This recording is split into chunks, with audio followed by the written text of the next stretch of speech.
Well, we kind of enjoyed this at halftime. I thought we'd bring it back here for Inside the NBA. Yeah. But the Rockets picked themselves up off the deck. Knocked off the Lakers in L.A. 121 to 111. It's Inside the NBA presented by Kia, coming to you live from Studio J. Ernie Johnson, Shaquille O'Neal, Kenny the Jet Smith, and Charles Barkley. So I don't think anybody saw this one coming. Did you? No. No, nobody saw it coming, but I think the Rockets made their shots. But also, I think it showed why the Lakers were really, even though they got the best record in the West, they were really trying to make a trade. And you saw the guys talking about it. They need a point guard. And they believe in that strategy, the Rockets. Spread them out, penetrate.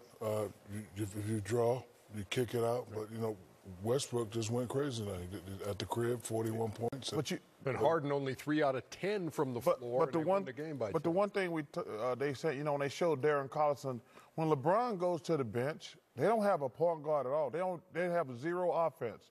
LeBron is their point forward, but when he goes on the bench, they are awful. Well, I think also there's two things you have to do. Firstly, there's going to be teams that's kind of trying to overcompensate throwing the ball inside and then and change it out. Forcing it. Forcing it. But then what the Lakers did, honestly, they didn't even try. They didn't even try. So they went into their normal way of playing like this was the normal Rockets. But there is a percentage of basketball that has to touch the paint.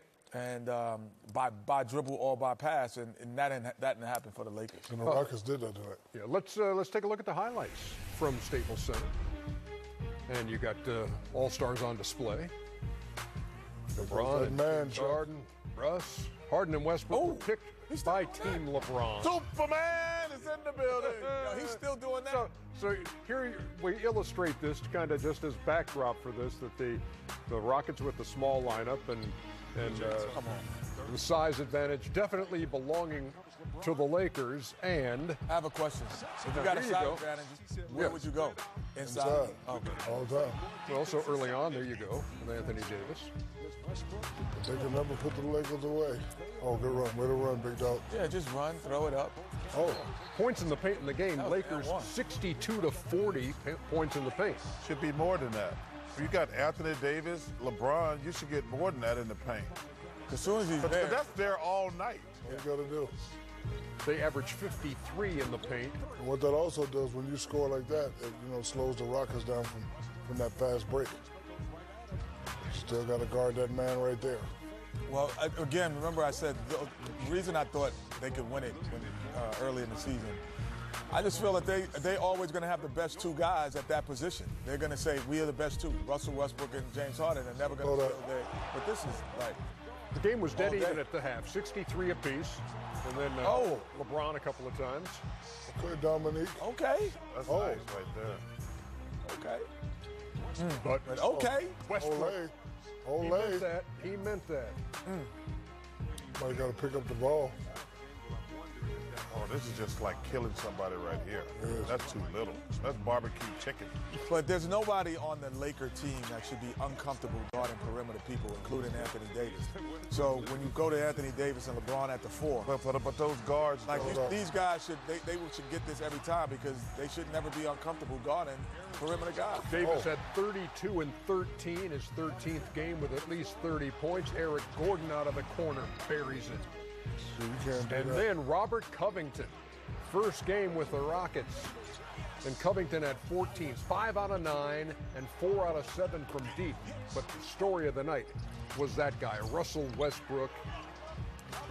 41 points, 8 rebounds, and 5 assists. His 15th game with at least 30, his third 40-point game.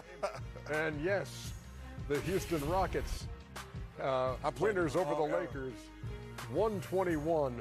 And I played in the wrong era. To 111. But so the question remains, as you guys talked about it at halftime, can you sustain that over an extended period trying to play?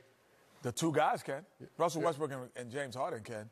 But defensively, because their game hasn't changed one bit. They're guarding the same people. They're attacking the same people and attacking the same way. But Covington, Tucker, House, that line, those guys has dramatically changed the people they're guarding.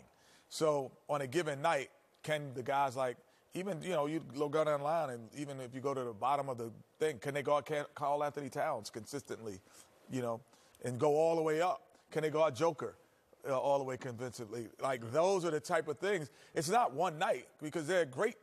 Two great players, but it's, can you do it consistently? What's going to happen is, Ernie, there's some nights they're going to make their threes and they're going to win.